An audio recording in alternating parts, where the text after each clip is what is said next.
We provide you the platform to turn your dreams into reality. Give wings to your aspirations with KR Mangalam University.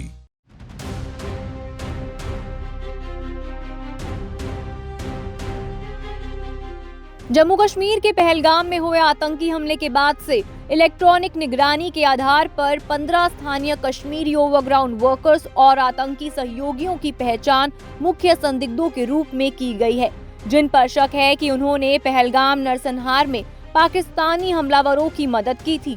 माना जा रहा है कि उन्होंने संसाधनों की व्यवस्था करने के साथ साथ पाकिस्तान से हथियारों की खेप भी प्राप्त की थी। सूत्रों ने कहा है कि बहु एजेंसी जांच ने 5 प्रमुख संदिग्धों पर ध्यान केंद्रित किया है, जिनमें से 3 को पकड़ लिया गया है और उन्हें गिरफ्तार किया जा सकता है। पुलिस 2 अन्य OGW की तलाश कर रही है। बता दें कि हमले के दिन और उससे पहले सभी 5 लोग आसपास के क्षेत्र में थे। उनके फोन इलाके में सक्रिय थे। इलेक्ट्रॉनिक निगरानी ने एक चैट को सामने लाया है, जिसमें हिरासत में लिए गए 3 प्रमुख संदिग्ध पहलगाम में पाकिस्तानी आतंकवादियों और उनकी मदद करने के तरीके के बारे में एक दूसरे से बात कर रहे थे। इस बीच सूत्रों ने कहा है कि हमले की संभावित घटनाओं का पता लगाने के लिए 200 से ज्यादा ओवरग्राउंड वर्कर्स को पूछताछ के लिए हिरासत में लिया गया है। हमलावर अभी भी घने पहलगाम जंगलों में छिपे हो सकते हैं। सूत्रों ने कहा कि पहलगाम हमले में सभी 5 की भूमिका की ओर इशारा करने वाले पर्याप्त साक्ष्य हैं। NIA, जम्मू कश्मीर पुलिस, खुफिया ब्यूरो और रॉ के जांचकर्ताओं वाली एक संयुक्त पूछताछ टीम द्वारा 10 अन्य OGW से पूछताछ की जा रही है, क्योंकि उन्हें अतीत में कश्मीर में पाकिस्तानी आतंकवादियों की मदद करने के लिए जाना जाता है और वो 22 अप्रैल को हमले की जगह के आसपास के क्षेत्र में थे।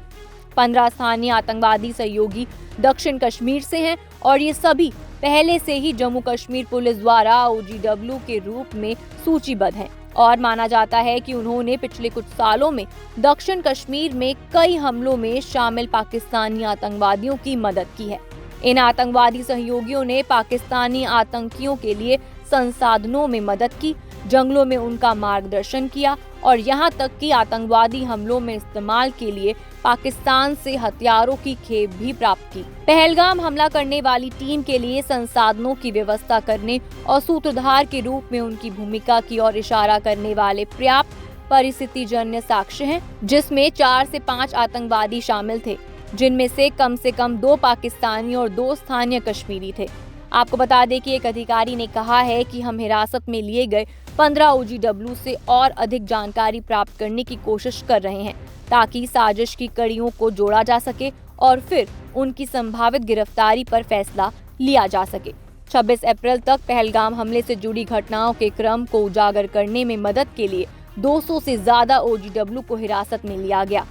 OGW पाकिस्तानी आतंकवादियों के संपर्क में रहने, उन्हें शरण देने और उनके लिए मार्गदर्शक के रूप में काम करने के लिए जाने जाते हैं। एक अधिकारी ने कहा कि इसके अलावा दक्षिण कश्मीर में सक्रिय अन्य OGW से भी पूछताछ की जा रही है, ताकि इलाके में देखे गए पाकिस्तानी आतंकवादियों की पहचान और उनके संभावित ठिकानों के बारे में जानकारी मिल सके। सूत्रों ने बताया है कि बैसरन घाटी के जंगलों में भागे हुए आतंकवादियों को पकड़ने के लिए तलाशी अभियान को और तेज कर दिया गया है।